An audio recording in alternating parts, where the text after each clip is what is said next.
Okay, I think we're about ready to start. I'm waiting.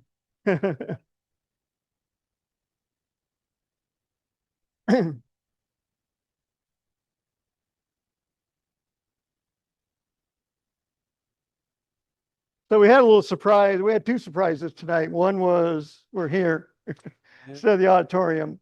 And the second one was the featured demonstrator had a death in the family and couldn't do it. So Rich here is going to fill in at the very last minute I'm the substitute. and do a pretty cool demo, which I'll let him explain to you. So we don't have a big crowd tonight. There ain't new members. Oh. Yeah, go ahead. Oh.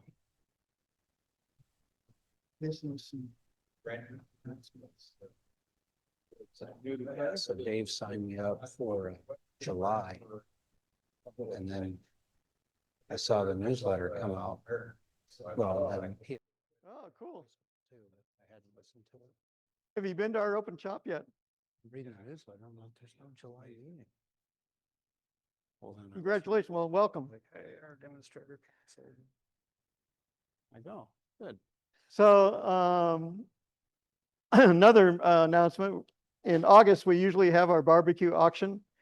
And it's been at Dave Williams' place for many, many years. I forget how many. But it's time to move on.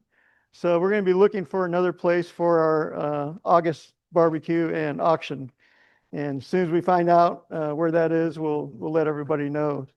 But Dave's back there. Let's give him a hand for all the support he's given to the club. He and his wife. So thank you, Dave. What else? I think that's about all for the announcements. We have a show and tell, and we have a featured show and tell person who's not done it before.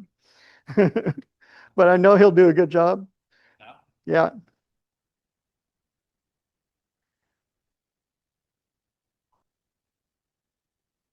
First, you got to find them.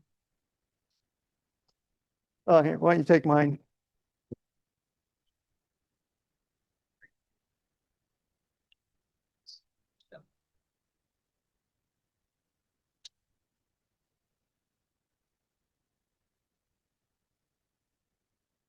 Does that work? Is it on? I don't think so. No. I can. Yeah. What do I do to turn it on? Talk loud. Is it working now? No. Is there a switch?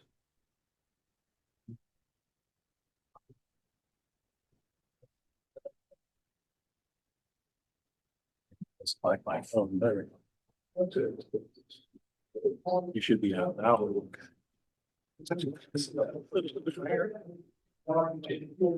Yeah. Now is it on? Now I can hear it. Does that work? Okay. All right. Well, let's start right here. We have Don Jensen. Come on up, Don, and tell us what you did. This was my third live edge bowl. Huh? I'll just hold it close. Okay, and I made some mistakes with the CA glue when I was trying to secure the bark, so the iron acetate that I put on it didn't take in a couple spots. I also used some quabracho that I got from Bill Caro. It's a product that's used for tanning hides. Has lots of tannins. Okay. I got another one.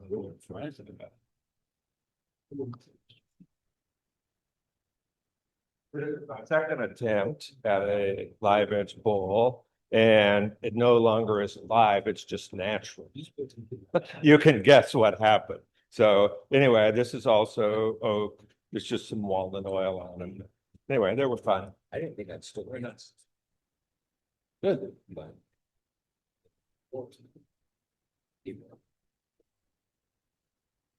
Well, come down to this end of the It table. is. David Fisk, where are you? Oh, there he is.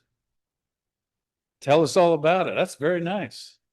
I have to tell you, Dave has, what, 18 months ago you started? Maybe 2 years? I had to show him which end of the tool to hold on to and which end did the cutting. And look what he's doing now. Actually, this I brought 2 months ago, so I don't know if it qualifies for this event, but since this is the live edge event, I thought I'd bring it in. Plus, it's a lead into my other item I brought, but. Okay. And it wasn't quite done 2 months ago. I had to finish, didn't know what to do with the top bark. From the advice I got here, which is one of the reasons I'm bringing these things up, is how you learn stuff. Is that I did add CA glue around the rims to make sure the bark stayed on, and I also then coated the bark with oil. So now it is done. Yeah. This one is done. Excellent. I'm gonna quit working on it. It's very, yeah. It's very nicely done. So maybe I should get my others. There's no rough edges or grooves on the inside either. Very nice. So that was before it was instruction. That was, it happened, about a month before that. No offense to Elizabeth, but this came after the instruction. And there's a longer story behind this, but I'll try to make it short, but the bottom line of this story here is that what I got out of this event was what's most important initially is to pick out the right piece of material. Because this sheet material had a lot of issues. And to be honest, if any one of you guys had gone looking for a chunk of wood to cut for this event, we would have run this way because we would have seen the problems. Number one is the only piece of bark wood I had. Number two is I was running out of time to get it done for now. So anyway, I chopped it, and I do take challenges because I learned, I think, a lot by challenge. So I did attack this thing. The first thing is it, had what I thought was maybe just an inclusion on side here. So this is my first chance to use coffee and CA glue for filler. That's one of the first visible. I always look for first. And after I got into this on the outside, I pretty much finished the outside, and I found that the bottom had some weak spots in it. When I turned around to put it in the chuck. So I didn't put it in the chuck very tight. It flew off the chuck, hardly finished. Had a couple of chips to repair, but I kept on. I just had to keep going on. And soon after I got cutting on the inside, I found that thing on the outside was really on the inside. And the reason I had a weak bottom in the bowl is because it was an old stem that would peer through the bottom. So the other thing I got to learn is I also filled what was like a 3/32 crack that went clear through the bottom with light sawdust and CA glue. That I'm pretty happy with how that turned out. So anyway, to make a long story short, this is a result of working with a problematic issue. I took the challenge. Going into it, my challenge was to, one, save the bark coming out of the class. The other was to improve on my cutting of wall, getting even, thin, and I succeeded. That took, for me, that's success. So I feel good about that, but it's not very pretty to me. But that's my story about this ball. I'm very good. Yeah.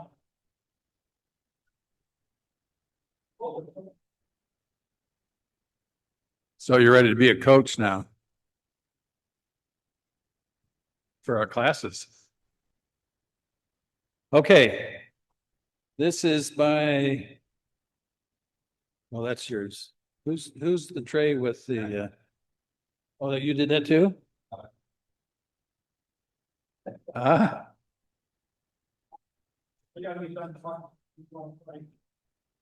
This piece has about 8 months of development, starting with, and I brought this platter about 8 months ago, last August. This challenge, I had seen a charcuterie board that was about 14 inches square that sold this in a restaurant. That's a nice profile, I can probably do in wood. Still small, so this is my first platter. That's what I presented last August. I mean, I wasn't very happy. It was kind of going, just didn't like it very well. So, and my wife made a comment, something to the fact that what are we doing now? My idea was maybe it's a two-person charcuterie board. Anyway, out of that came an idea that I would develop some cups for condiments as a challenge, because I wanted to do The challenge was to make 3D cups that were the same size and everything. And the other part of that challenge was to work a lot harder at my interior finish. Marks and stuff, which came out okay. And have them stacked. So we'll do stack it, because I do have things in mind for the future of using those kinds of pallets or tools. And I think that's all we need. Oh, one more thing about how we learn. The bowl I had needed some work. I didn't like it very well. And one place you learn was like from videos from Richard Graff, and from my way of example, he redoes bowls quite often. He'll change something about a bowl that he doesn't like. So this bowl, I thought, well, I could do that. Second piece of information came from Jason Merrick, Rich. A couple months ago, he did a presentation. He made a comment about how important the rim is. And the rim on the original version of this was really ugly. From my point of view, so I kind of redid the rim to look finer now. Fortunately, I was lucky after 8 months. It was only about a 16-inch out of a diameter level, so it was easy to work with. So that was good. Now are you done? I'm done. This is Joe Schaefer. Joe. We've kind of watched this one developing at Open Shop with the handle, so. I'm not Joe, I'm Bruce's dad. Yeah, it's nice to be presented. So this is a mug that Joe made. It's a walnut, and this is white oak. And he's been talking about wanting the steam bend handle for something for quite a while. And so steam bending is kind of unpredictable. It doesn't always work out. We had our share of failures, but this worked out pretty well. And the other thing we had to do, we had to hand plane fasten here that was flat. So this thing would actually get glued on. There's no fasteners, it's just glued. And I hope it doesn't fall apart, but it's fine. So just finishes this third. I see a lot of walnut finishes here tonight. And I saw Reed's bowl, which is this one here. I've never been able to get such a nice silky finish with walnut on it. So it's something you can consider. Anyhow, he did a good job and stuck with it. And Next time you come to Open Shop, we'll show you how to buff walnut. okay. That's how you do it. All right. Dean, where's Dean?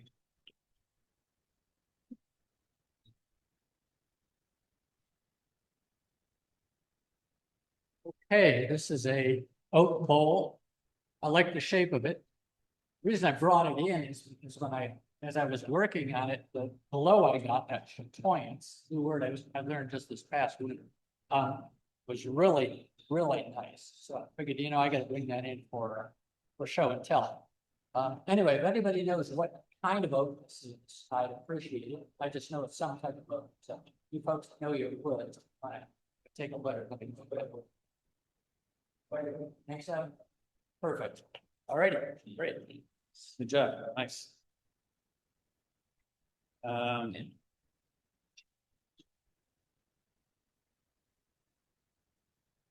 David Perez.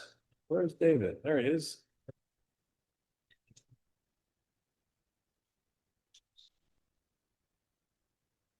Good to see you. A little bit. Yeah. Has anyone here ever turned a Banksia pot? Yeah. I'm fairly new at it. This is like my second attempt. So I ended up making a goblet. And the stem part, I used cocobolo wood. The center of the Banksia pod's not real strong. I was afraid it might break. So I did the base and the bowl part out of Banksia. One thing I've learned about Banksia pods, they dull high-speed steel tools real fast in about 5 seconds.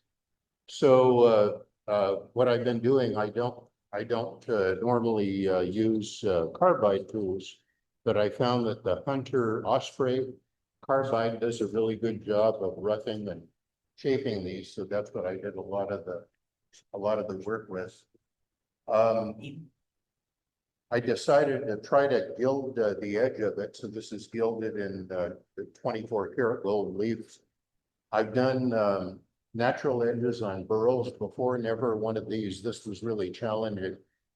One of the things I'm actually not real happy with the way it turned out, but one of the things you have to do is seal the surface really well. So I used what do you call that? Ultraviolet UV resin, which I painted on with a paintbrush and the hardness of ultraviolet light. And then used the size and applied the leaf. So it was kind of an experiment. It's okay. It's much easier to gild other things besides these. Other than that, it's a fancy pod. The other thing I found out is wear a face shield when you turn these because they're always firing seeds at you. So, Okay, very nice. oh.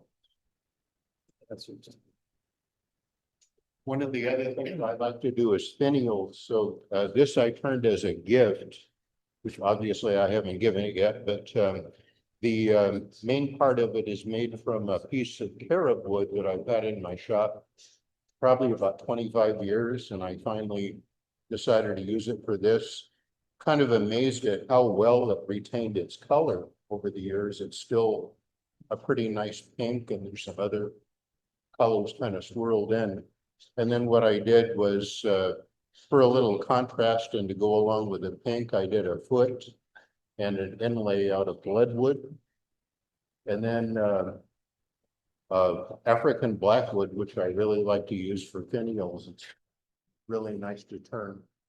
And on the underside of the lid, I got my Sorby spiraling tool and did a little design and put a little stone in there. So it's going to be a gift for someone special. I hope they like it. Yeah.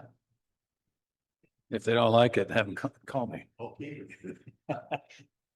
Okay, Steve Newberry, I think you're up.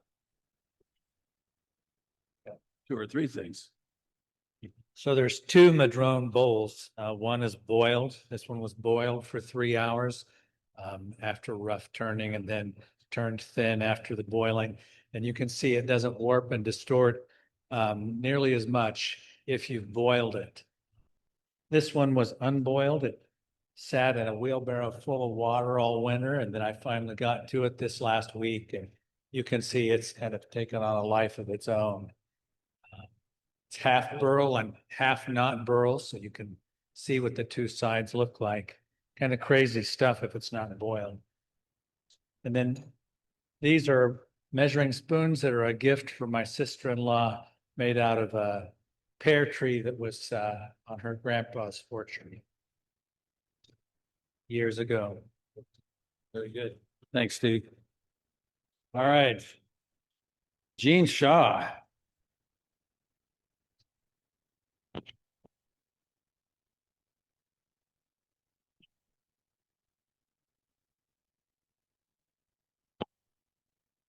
Well, I labeled these 2 pieces turnings that have turned disappointing. These are made out of plum. It was a tree that was in a wrinkle that blew down about 15, 20 years ago. My son got to whack it up for firewood, and I got a hold of pieces of it. Story on the tree was it was 150 years old and came across on the Oregon Trail. This wood, when I first was cutting it up and first turning it, had pinks, reds, and purples in it. It was beautiful. And I turned these about 15 years ago, and I was really proud of them. After about 2 years, the pretty colors were gone. And you can see after 15 years, it's turned kind of a cinnamon brown. Now, I've last month showed you one of the mates to this. It was maple and stabilized blue dyed maple. It hasn't turned at all. I've also got one that's spalted holly and ebony. And it's as white as the day I turned it. So I guess the moral to the story is be particular what wood you choose because it may disappoint you. Now I'm also due in Tarsia, and one of the forums there has about an 8-page article, woods listed by colors. And the last column on it is, does it turn or does it stay colored? And I found that really helpful when I'm picking wood. Very nice. Who did the pins? I don't have name tags here. Who did these? Oh, they're always there. Okay. Okay, so now we have John Drake. I think that's the last one. So this was a piece that I've had floating around in my garage for a very long time, and it's the only one that I had a really good natural edge on. And I started to turn it. I don't know if you, recently I got a Powermatic 3520, so I can do larger stuff, and I wasn't able to do this on my mini lathe, so it's been sitting around for a while. But I started turning it and I realized I don't have the tools to do the inside like I did on my mini lathe.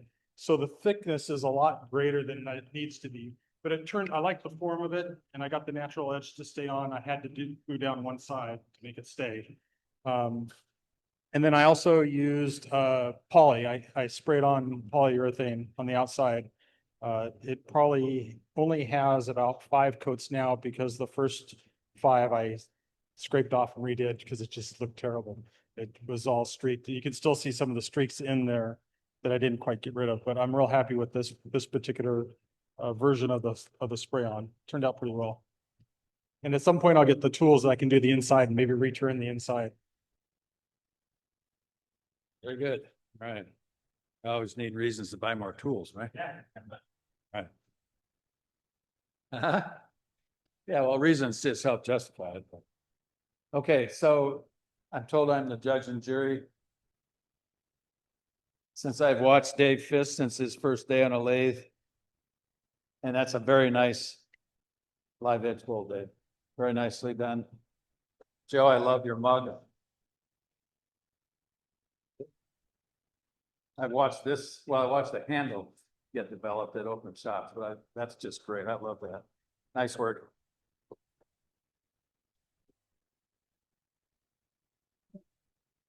And this one, Gene, I love the shape of this bowl. It's the thickness is consistent, shape is good. It's inside and outside. It's just really, really well done. So nice work.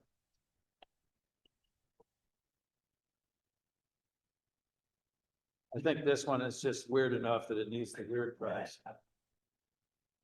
Look what it did when it dried. That's amazing. That's good. All right, the last one. I think. Well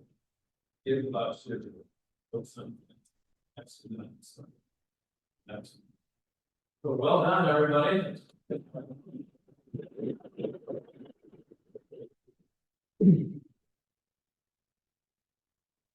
So since you have the microphone, you want to talk about education and open shop? Oh, sure. So, good because about education class done. Yeah. I can put the chief in and get that fixed. The schedule, I think, is in the calendar now for the fall. And as I recall, the starting classes the 3rd week of September. And we kick off classes. I think you turned your mic off. Yep. Oh, anyway. Let's see. You lost power. No, well. Go ahead and yell. Yeah. Anyway, so classes will start in September for sharpening, and then October and November we'll do the basics classes and the 201s, and try to be done before the holiday weekend next week. And the other classes were done with Tiger Festival last class in 2019. The review we get from the two gentlemen that run that at Turmkreisel High School was all positive. They have a great way to get into this thing from there.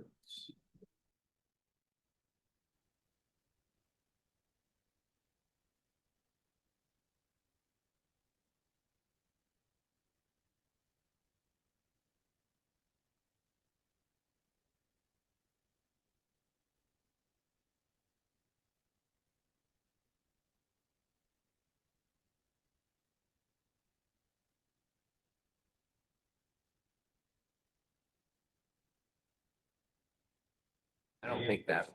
And I'm not turning a bowl. Actually, I am turning a little bowl, but.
Yeah, there's no sound on Zoom, Roger.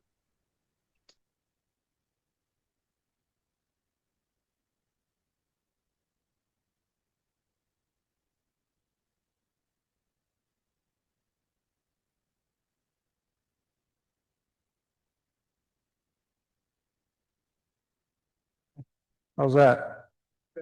Okay. Better. The last time I was set up over here. This is gonna take some getting used to. Cause I talk and then I hear it a half second later. Yeah, that's a. Yes. Proven problem. So last time I was set up in the sun, so this time I wanted to set up here and put the sun in your eyes maybe instead of mine. Cause I was turning by braille last time. However, this is a Klein flash inform term. So what that means, I have no idea. I didn't touch anything. No, he's doing it. Oh, okay. So it's a small bottle shaped tower spinner. So it's a German toy, and the way it works is this: is you turn the bottle shape or the tower itself, tower spinner, then you turn the spinner, and you sit there and you watch it do this, and your Zoom call is going on over here, and they can't see this on your desk. Right? And so it's for the office worker to sit on the desk. So it's kind of cool. A guy from Phoenix, Pat and Dick Jones. So Dick Jones came up, did a class in early May, and we had a little bit of extra time before our Southwest Washington Woodturners meeting, and he had made me one out of mesquite. And so I'm like, hey, how do you make that? So he showed me how he makes it, and it was pretty big. So I thought, well, I want to make something a little bit smaller. So I played around with it and came up with kind of this size. So one blank is 5 inches and it's just 8-quarter wood. So it's 2-inch thick. 5 inches for the tower and 4 inches for the top. So that's it. 5+4, and out of 8/4, cut it, and you've got the blanks. So the way that I do this is this orientation is actually right here. So what I'm going to do is I'm going to cut a tenon. So I'm going to round it, cut a tenon, clean the bottom, give it some, oh, there we go.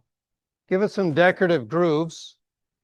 And to really hide the fact that when I grab it here and I turn all this, and then I pull my tailstock away and I turn that, I can flip it around onto my top blank, make a jam chuck, and clean off my tenon.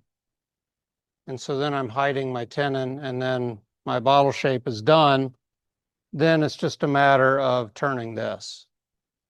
And I started out turning this thing, the top, going all deep with little scrapers, and I mean, just going to town. And I'm not super patient, and I don't like scraping. So I got rid of my scraper, and now it's more shallow, and I gave it a little bit of a form this way, mainly because it's just easier to turn. And then I like putting a little sphere here because it mimics the tops that I make for the little bowls. So what I'm going to do tonight, I'm going to show you how I turn this, and then how I turn my top and my bowl set. So they make good gifts. They're very quick to make, and they are very material wise. You're not using a bunch of material. It's all kiln dried. So one thing I always forget in a demo, by the name, my name is Rick. I'm from Vancouver with the Southwest Washington Woodturners, and I'm glad I was able to come tonight. I was scheduled for July, and then both of us found out we don't actually have a July meeting. So it was a good thing. So anyway, if you have questions, raise your hand, do something to grab my attention. I'd get fairly focused, but I'll try to see, especially if Steve's got a great question, then I will address that. Face shield is always mandatory for me. I always wear a face shield when I'm turning. I'm mainly a spindle turner, and I wear a face shield. And I wear my safety glasses because I like my eyeballs, and I don't like stuff hitting me in the face. That's why. But especially this, because I'm going to be just cutting it round with the skew, just to get it round, cutting downhill, cut my tenon, clean the bottom, give it some decorative grooves, and then flip it around and bring up my tailstock. So all I need is this. And I gotta set my speed here. So I'm going to set this for 2400 RPM. And there it is. And one thing I did do is I always bring a file and a little bit of wax. And I filed y'all's tool rest at no extra expense. So I'm not sure we're on the top side. So all I'm doing is making a planing cut, just getting this round right here. Once it's round, I'm just going to turn that little tenon. So all I did was make a slight peel cut and then angle it up. And it cut me a tenon. It's going to work out perfectly fine. Shoulder square enough to fit into my jaws. So now I'm going to just chamfer that a little bit, so that way I got a place to come down with a shearing cut. And what I want to do is I want to go, I don't know if you can see that on the overhead, but it's slightly dished. And the reason it's slightly dished is so it sits flat on that outside circumference. So then I know I'm going to want that little hole right there for my tip to come in later, and then a couple of those V grooves just to hide it. That's all it is. is to hide that end grain and the fact that it's a little bit rough. So at this point, I push the off button. And so I've got a tenon. It's concaved and it looks pretty clean. So I am happy with it. So now I can flip it around. This Nova lathe is amazingly, if you haven't turned on it, it spins very free. Unlike because there's no belt. So like my lathe has a belt and I get a little bit of friction. This one doesn't. Okay, so I'm going to bring up my tailstock. And go like that. So now it's captured between centers. So I'm a little more comfortable turning. Because prior to that, it wasn't. And anytime you're holding something way out there with a chuck, just be very careful. But now my goal is to turn it somewhat round. So to make this is roughly an inch right here. The base of my revolving center is roughly an inch. I kind of mimic that size. So I'm not using calipers. I'm just going by my eyeball because I don't want it too big. Because if it's too big, then this is going to rest way out here and it could fall off. And I want it to rest kind of at 90 degrees. So this needs to be somewhat smaller. I found that about an inch works really well. So we'll make it about an inch.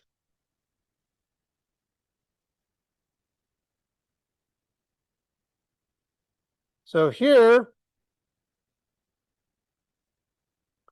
I'm going to V-cut right about there, make this kind of a bead, come in here, that's spindle gouge work there because I can't get my skew to cut that much of a concave. I can cut some concave with my skew, but not a whole lot. So the right tool for the job. So I'm just going to make some V-cuts here, clean up that wood, and then come in here, get rid of some of that waste, and now come in and turn a bead. And then here, I'm just going to cut a little chamfer and then clean up the top. I only need to clean about that far. Let me clean that up right there. There we go. So I only need to clean that a little bit because I'm going to be coming in and making that little dish inside there. So I don't need to clean all the way down. So why bother, right? So here, I need this round. It's not quite round. Now it's round. So now I'm going to come in and just give it a little bit of a bottle shape. Just like this. So I'm just coming down and I'm actually looking all the way over here.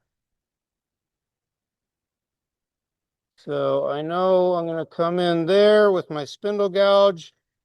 So I want to rough out that. Grab my spindle gouge. Come in right here.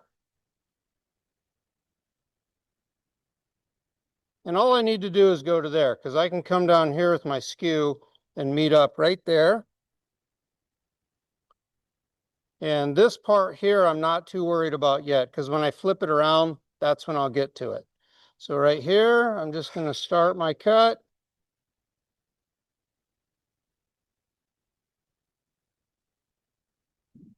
And if I do this right, it leaves a nice clean surface. Almost. Almost, so close. So I'm gonna come back here. and Get that little bit of a nib. Sometimes it's a little bit of back and forth. There we go. Okay, let's see what that looks like. Not too bad. So I am now what is considered happy with it. At this point, if I was going to sand, I would, but I'm not going to. Yes, sir. I can. Is that better? Yeah. All right. Is it me? The overhead or this one? Has anyone ever found this with their elbow? Yeah. So that's why I scooted all the way back here. This is a really long bed. I like it. Okay, so now understanding that I'm holding this with a tiny little tenon, right? So not a lot of torque can be put on this. But I'm going to come in straight with my parting tool and go in and really rough it out with my parting tool. Then I'll come in with my negative rake scraper, which is my 1/2-inch skew, and I'll clean it up. And it actually leaves a pretty clean surface on this. This is red oak, by the way, from a local lumber yard, Sherway Lumber. Anybody ever go there? They got a very good selection of hardwoods, most of the time anyway.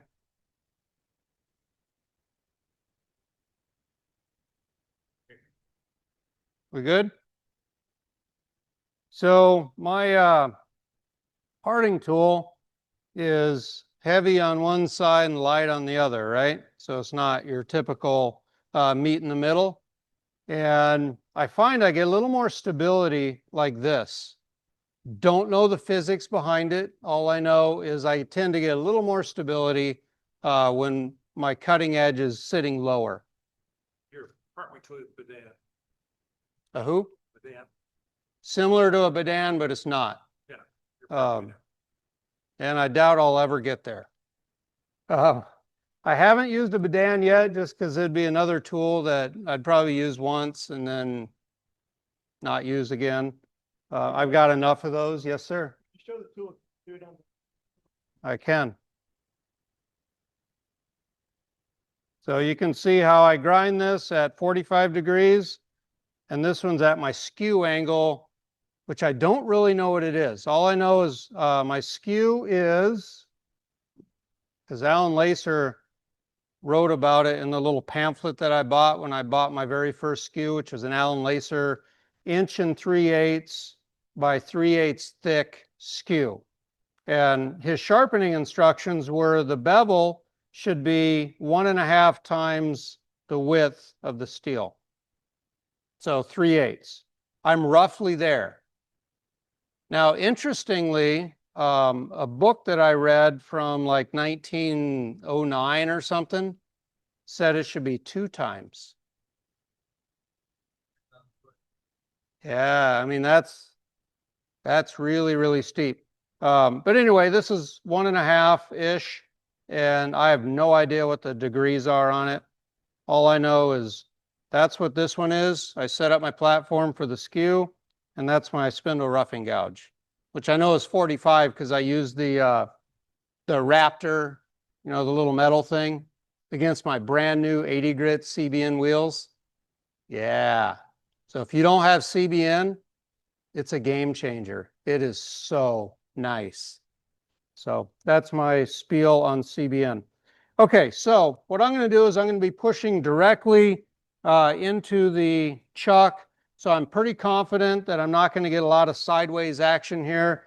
So hopefully this doesn't go anywhere. If it does, this looks to be about 3/8 thick. And I got my face shield. So, and I take light cuts, no heavy cuts, nice and light. And I'm going down a little more than an eighth, but not quite a quarter. So we'll call it 3/16. And you got to get the little nub in the middle. And I'll get that when I come back with the skew. So I just rough it out with this tool. And I think about, when I do it, I think about kind of dishing it a little bit towards the center. So when that top spins, it kind of stays in the middle. So it's a little bit bowl-like. So now, with my negative rake scraper, I'm going to come in and I'm really looking at that top edge, making sure that I'm at least 90, maybe even 91. But I don't want to be over here because then that top could flip out. I don't know if it would. I haven't tried it, but that's how I think about what could happen. So that's about as big as I'm going to go. So I'm going to come in here. And then I'm going to clean out that little nub thing right in the middle. Make sure it's gone. We'll look at it. We'll even blow it out. I'm comfortable with this. Let's compare it. I'm going to go a little bit deeper. You know why? Because this is a demo and I want this top to actually stay in there and not come out. So we're just going to go a little bit deeper, and I can do that with my negative rake scraper. Pretty easy. And then if I go right in the middle and I find if I just go up and down, this blade is curved a little bit. So I just set the center of that curve and I just go up and down, and it gets rid of that little bump that wants to be there in the middle. So, okay. So we're going to call that good. At this point, if you were going to sand it, now's your chance. And so what I'm going to do is I'm going to take this off. Once you take it off, there's no going back. Right? So make sure when you take it off, you're actually ready to take it off. In this case, I am. So now I need to do the same thing here. I'm going to put this on, and I'm going to turn a tenon on this side and grab it with the tenon, just because I feel like it's safer grabbing it by the tenon. But this tenon is going to be a little meatier than that little one on. Takes a little getting used to, I'm used to a dial. And I'm still at 2400. This thing is pretty good about maintaining a speed. So all I'm doing is anchor, bevel, and then cut. And that bouncing that you hear is this square edge right there bouncing. So now I'll come in about 1/4 inch and give it a tenon. Just so you know that I can actually make a straight shoulder there. I'll do it for you. So then I'm going to flip this thing around and grab it here. Oh, by the way, see this? I was having a really good day about 2 weeks ago, so I thought, why don't I just slam my finger in the door? So I did. Okay, but I was going to cross my fingers to make sure that it fit, and it did. The one way has a really small, it's like 1 5/8 maybe. The Vic mark is even smaller. They're regular number 2 jaws. So if you got a Vic mark, it is really, really small. So you can make some pretty small tenons. So here, same thing. light cuts, anchor, bevel.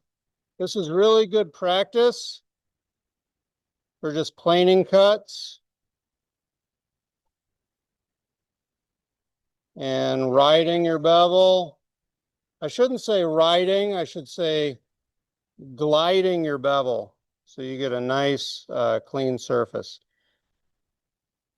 Let's see if it's nice and clean. Yes, sir.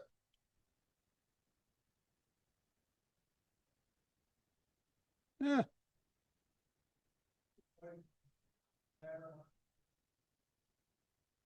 Yes. Question is, how do you avoid the chatter marks and what causes it and what's the fix?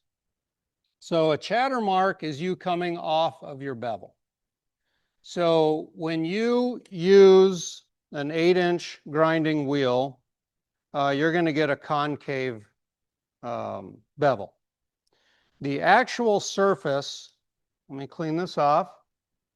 Let me show you something here. Okay, so I was cutting this way, so it was riding on this bevel. So if we look at this bevel, let's see how much we're actually riding on.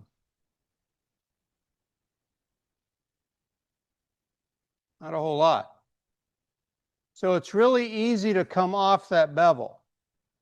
So what's happening when you get ridges, let me see if I can do it. You're going to be too much on the blade, but you're almost there. Let's see. I'm coming off. It's kind of hard to do when I try. But you're talking these things, right? So what I did is I came off the bevel and onto my blade by just the tiniest of margins. So the solution is 250 RPM on. Confirm. On. The solution, if that's happening, is go back to anchor bevel and think about gliding your tool along the surface of the wood. And if you're running into those bumps again, then that means you're too much that way. Or if you're going this way, you're too much that way. So if I run my blade along the surface, there's no bevel on that, right? Right? Can you see that? So here's all bevel, and there's my cut. See it? Off my cut. There's my cut, off my cut. There's my cut, off my cut. It's that much movement. You're not on your bevel. You're coming onto your blade. And I'm not a engineer. I don't know what kind of engineer would understand, the mechanical engineer would understand how it comes together. I did see, is everyone a member of the AAW? Who's not? Shame. Anyway, it's worth the $74, I promise. And $74 divide by 6. Where's my engineer? You should have already done the math, right? So whatever that works out, that's what you're paying for that. How much? About $6.50. $6.50. So for $12, you get this magazine that is worth $12, especially the last issue because I wrote a story in it. But there's a dude named Mike Darlow. He lives in Australia, and he's super like brainy. And he wrote this thing on the cutting edge and how it's meeting up with the wood. And someone else wrote back like this month saying, hey, you know, everybody's different. It works different for everybody. All I can tell you is that the old wood turning manuals that they used in like 100 years ago agreed with Mike Darlow. They said it is how you present that tool and traverse it and the geometry of that with the wood.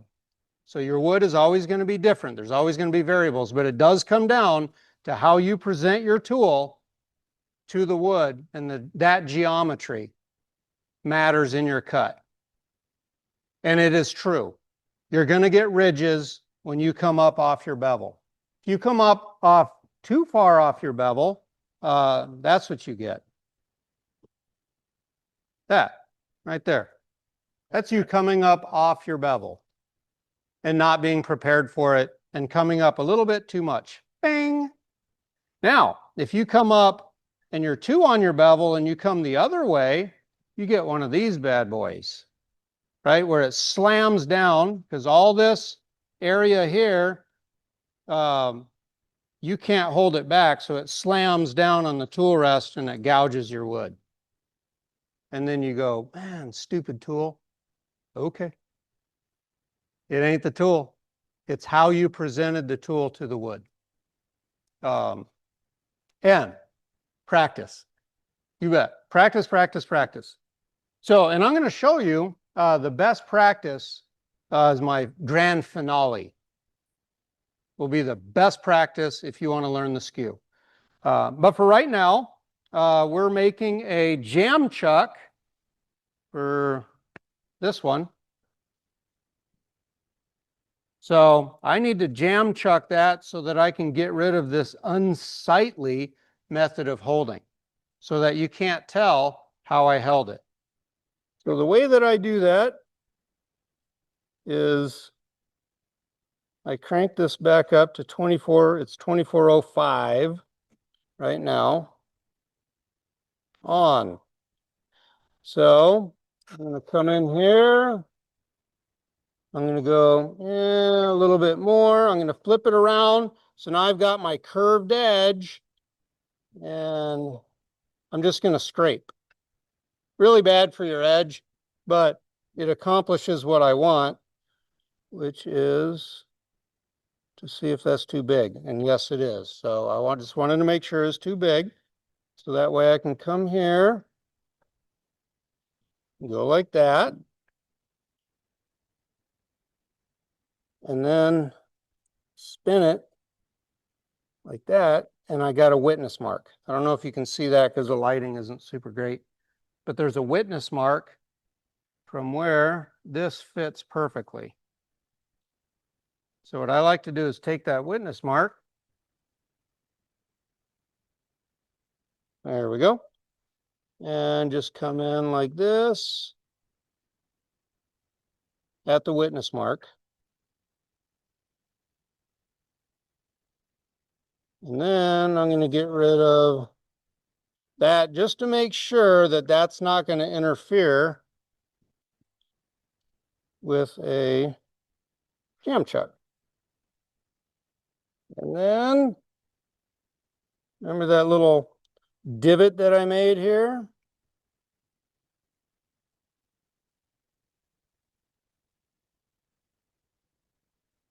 Oh, please spin true, little thing.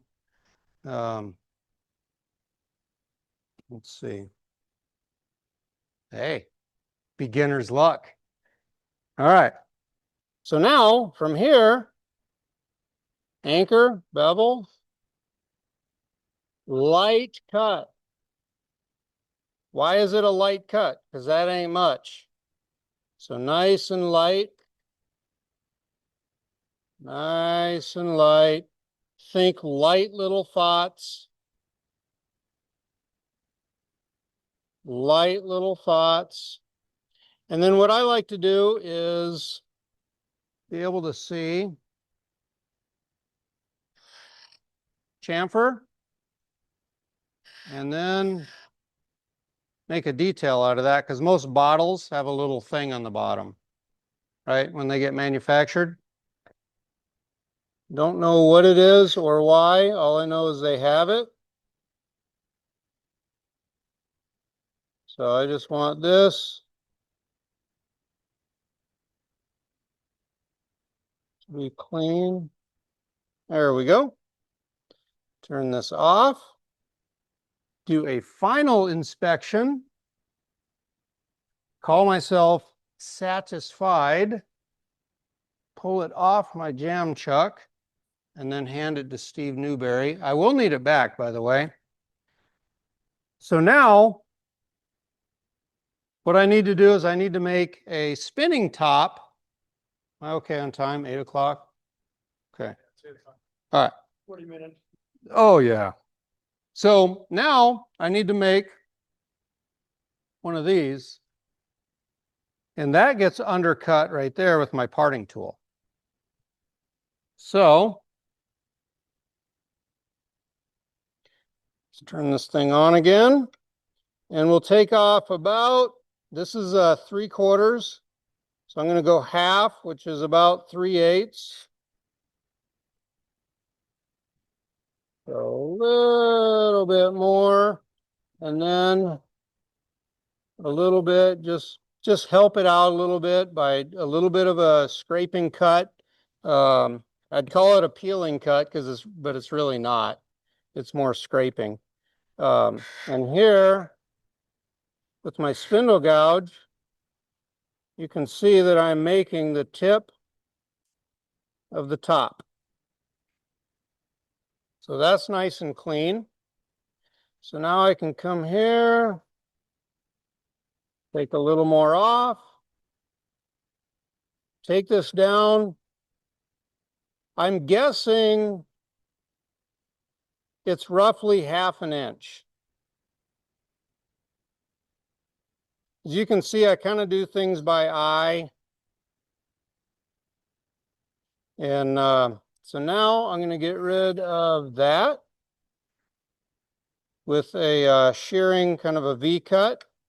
Get rid. If I clean that, then that becomes the outside, the bottom edge of essentially the bell.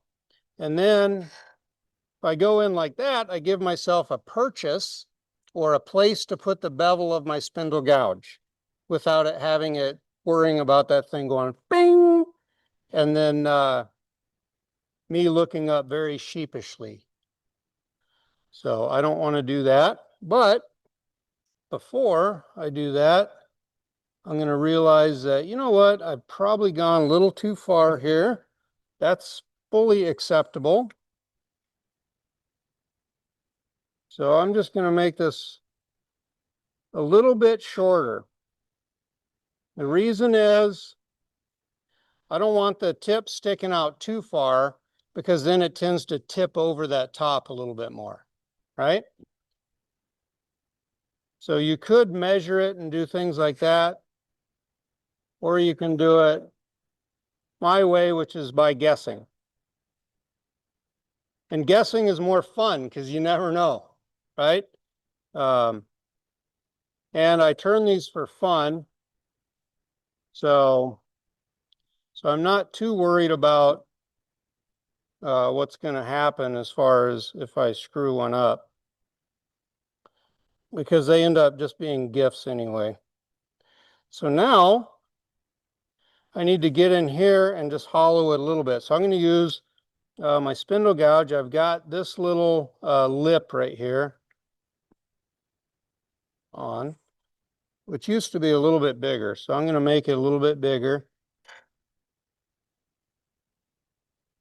And then I can come in here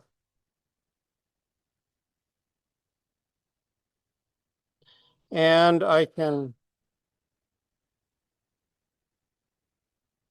wish I could say this is a bevel rubbing. I mean, it is bevel rubbing, but I'm cutting into that end grain and it's hard.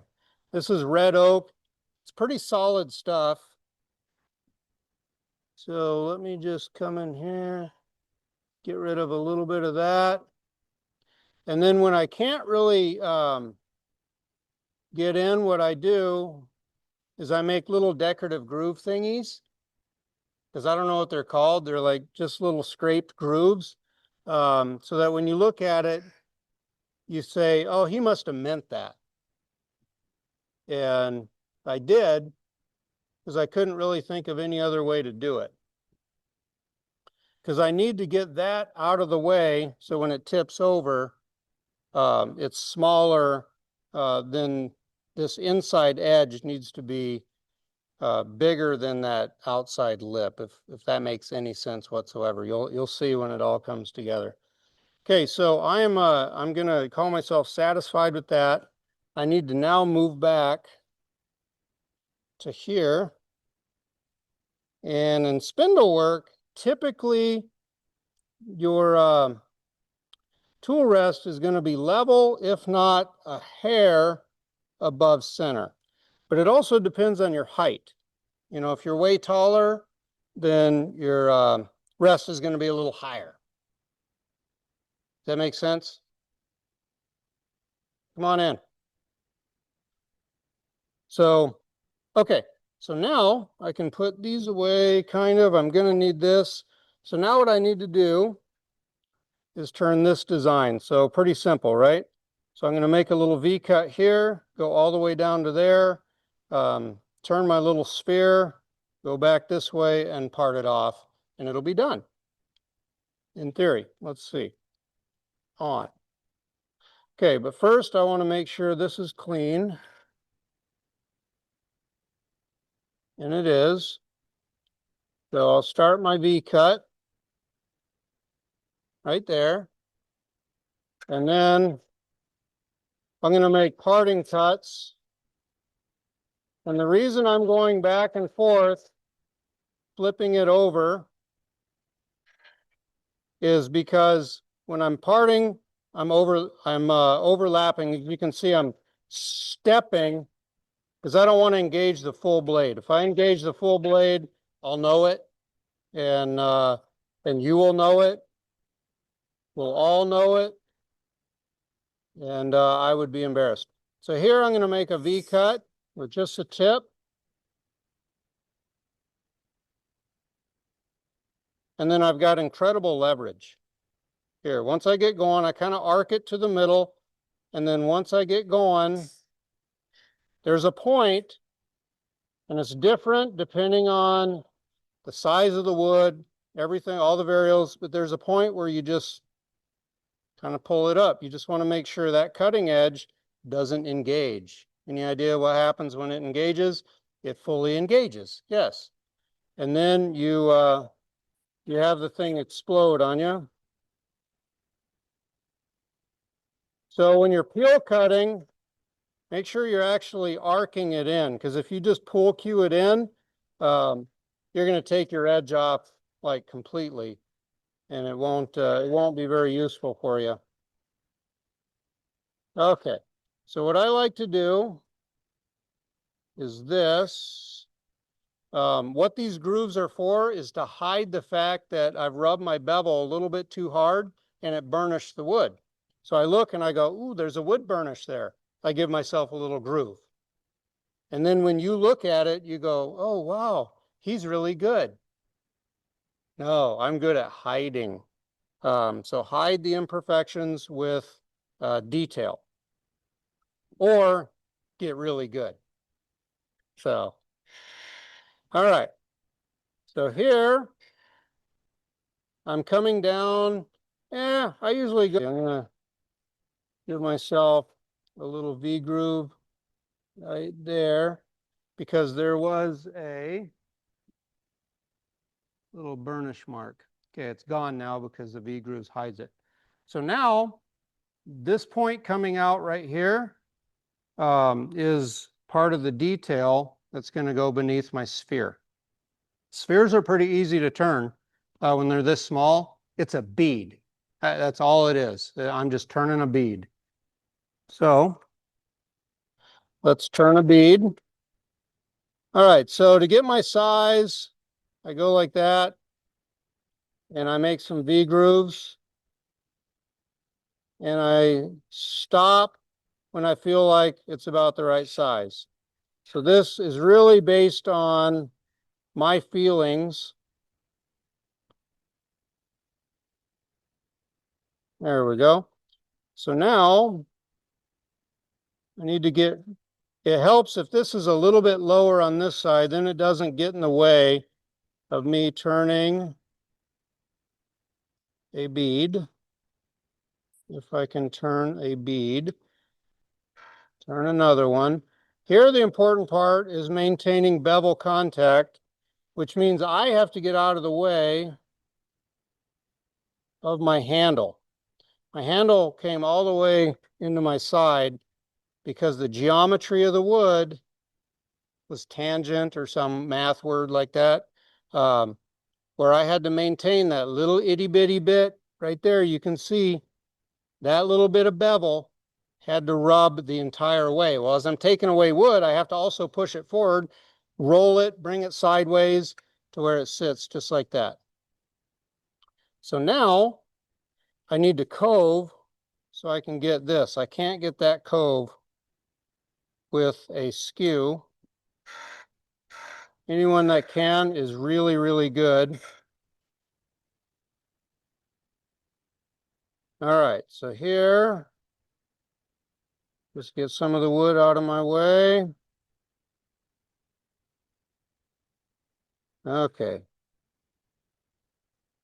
As long as I'm pushing towards the headstock, it's pretty stable. If I push into the wood, it's going to bounce on me. Solution, don't push into the wood. Try to glide the bevel over the wood.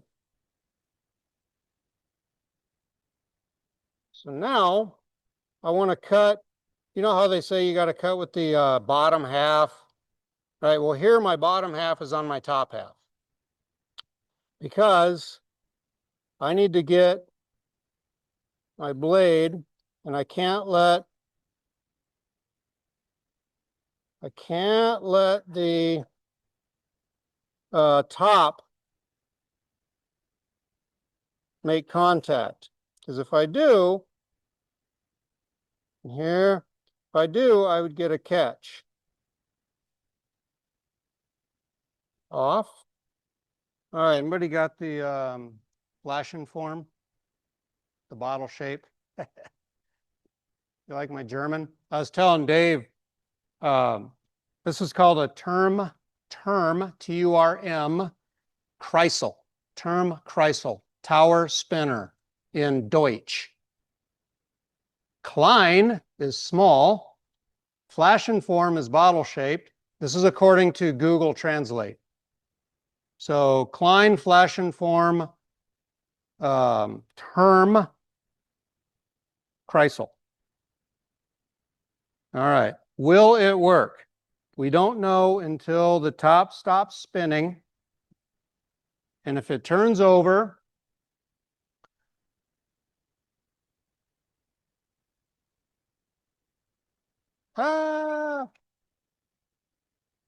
I saw Steve, he's like, he was hoping that it would bounce off, but it didn't. Okay, I'll pass that around. There, Steve, there you go. Doctor? Yes. Yes. I'm glad you asked. Is there magic involved in getting it to stick to a 90-degree angle? Yes, the magic is the careful measuring that you saw me do. I eyeball it to where when I take my parting tool, the side of my parting tool is pretty much rubbing what will be the underside of the top. And going in, I give myself about 1/8 of an inch there. There's an 1/8 inch tool.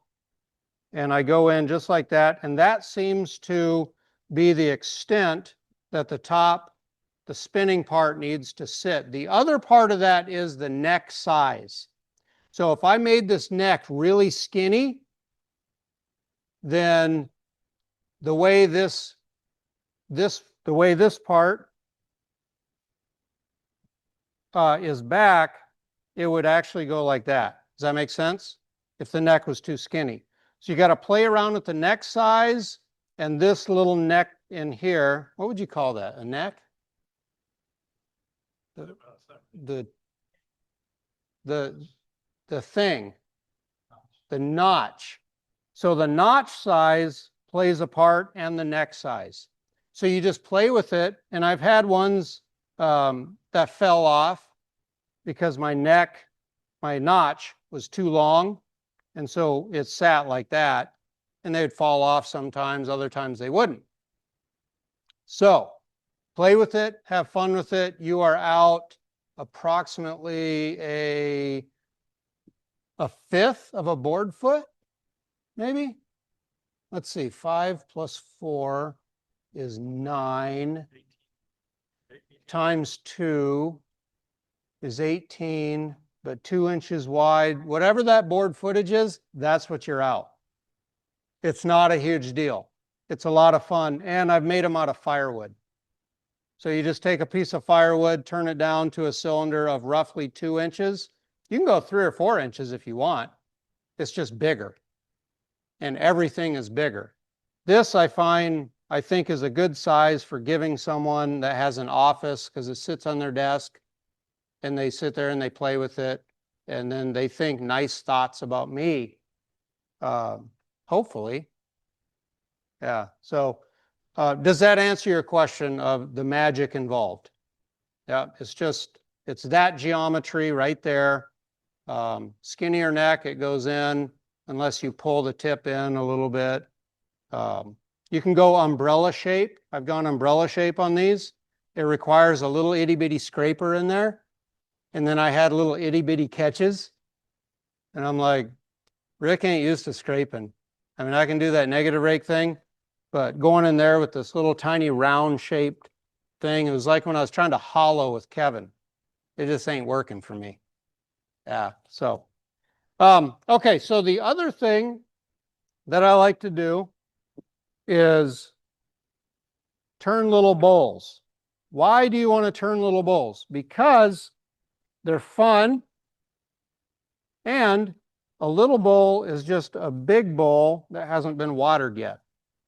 So what I do is I take a piece of wood. 15 minutes. Excellent. 4.5 by 4.5 by 15/16. Translation, 4/4 board. That's it, 1 inch thick. It's a wormy maple, and I will turn a bowl.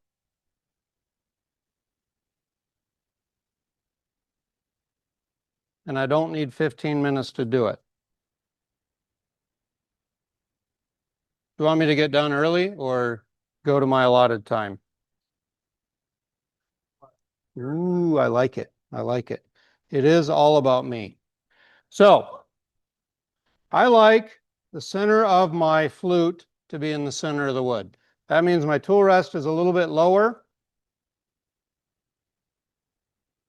So now I'm just going to take off the edges. What I did is I drilled a 2-inch hole, a 1/4 inch deep, with the 2-inch Forstner bit in the center. That's all I did. My goal here is just to get this round so that the edge here, so always enter your flute at 90 and then turn it up.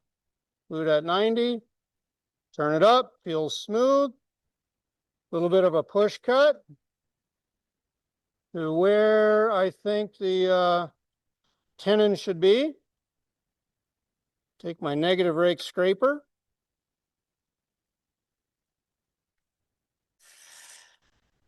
Turn my tenon. Take my bowl gouge, clean up the edge, and then come in here, flute at 90, push it in, go to the center. Is it nice and clean? I don't know. It don't really matter, because guess what I'm doing? I'm adding decorative grooves to hide any bevel, any pressure on that wood with your bevel is going to make a mark. Okay, hide it. Here, I'm going to turn a cove. And now, where that line is, I can put my bevel and I can come into an OG shape. Here, I can see that I've got a little bit of bevel rub So I'll put a little line right there. Now, I find this thing. I remember to turn it the other way. Pull it out, turn it around. Ooh, I went big tenon on this one. Grab it. Put this back up close. I like to be about 1/4 inch. Turn it on. Come in here. Make a cleaning cut. Now I can come in. And this is just like a real bowl, right, Steve? Just like a real bowl. If I was turning a real bowl, it would be bigger. That's all.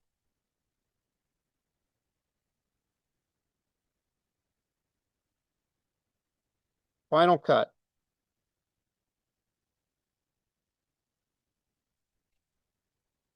I can feel a little bit of vibration, so all I did was I pushed the tool down onto the tool rest itself. My bowl is done. If you don't believe me, I will pass it around.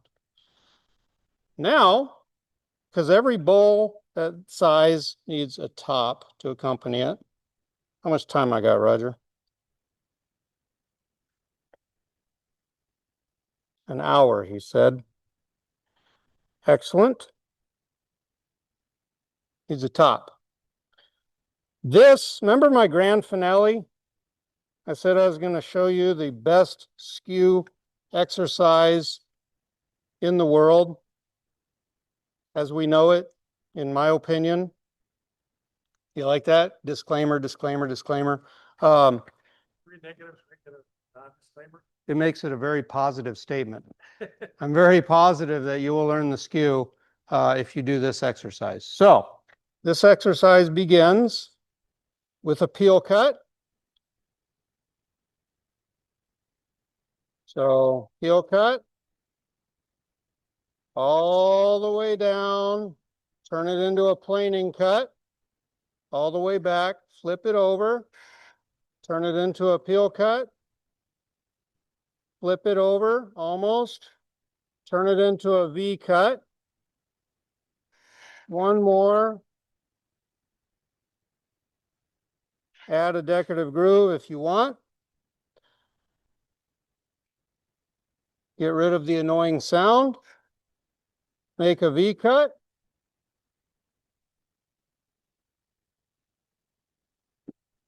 Make a big V cut.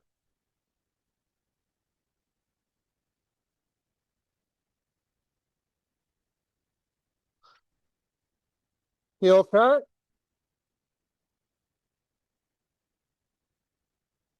Clean up your peel cut. Make another V groove. Make another V groove. V grooves, what does that book say, are one of the hardest to learn, but once they are learned, they're very easy. Now I can come in here and do a beading cut to the right, a beading cut, a beading cut to the left, and clean off that. I can't really see, so I'll clean that anyway. And then here I like to make this a skew only exercise. So we'll just come in here. I'm starting to get some chatter. I'm okay with a little chatter. So I'm just going to push the planing cut and then make a parting cut. Turn my lathe off. Grab a different bowl and spin it. Now I'll make 100. I've done it.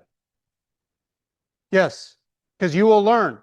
If you get a catch, it is your presentation. If you get a spiral catch, you came off your bevel and it went sideways. If you get a gouging catch, you let it ride up your tool and it took all the space away and it hit the tip. Let's see what other. If you are cutting a V groove and you get the catch that kicks it out of that groove, you allowed the cutting edge to come into contact. A V groove is only the tip and the tip only, and it is aimed by the bevel. The bottom of that bevel is how it's aimed. Does that make sense? Only the tip. You can cut it both ways. This way is a little harder, but this is the way they teach in the old books. So I've been learning this way. And when I was learning, bing, bing, bing, out it comes until I learned, okay, that's the feel. Don't think it's going to happen overnight. It doesn't. It takes a long time, but it's fun. And you just sit there and you turn these things. And then, because how long did that take me? A couple minutes, right?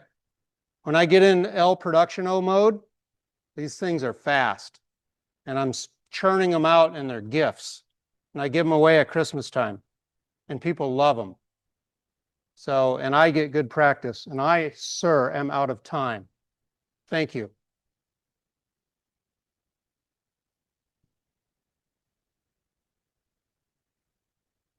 Thank you, sir. Okay, raffle time.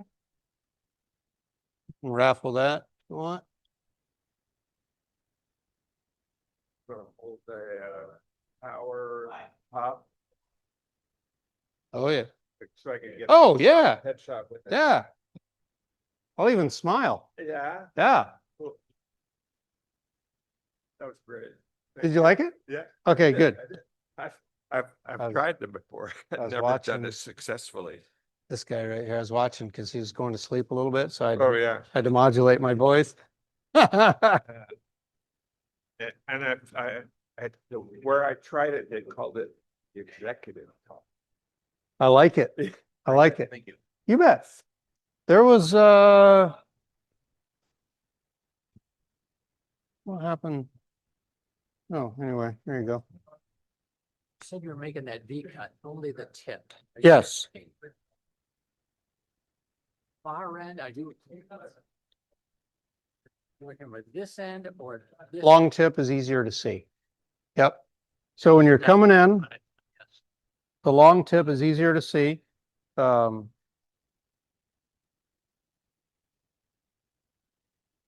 So you're going to cut, the long tip is way easier to see. You know, and it leaves a clean surface. Yeah. Ashley Isle's a better quality tool than say Sorby and. No. I like how the rounded. Yeah. But this thing flat holds an edge. I mean, you watch me sit there and make basically scraping cuts with this thing. And just high-speed steel. Ah, Yeah, Ashley Isles Ah. from Tools for Working Wood. They're out of Brooklyn, New York. And yeah, they're the only ones that carry Ashley Isles that I've found. This was an old Woodcraft. Yeah. But I mean, feel how light that is. Just all these Ashley Isles tools. Oh. Well, I've got two Sorby different widths Mhm. used. They're both with the curved grind rather than straight. Oh, like this? Yeah. Yeah. This is what I learned on. Remember my first one was Alan Lacer. My first step was a buck branch, you get eight. Oh, yeah. For Oh, I guess $79 or something, and this thing's still on. made me learn to hate.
Yeah.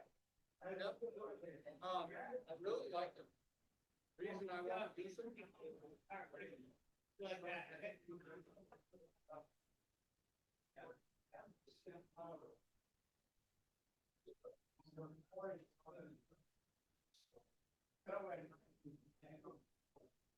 Here.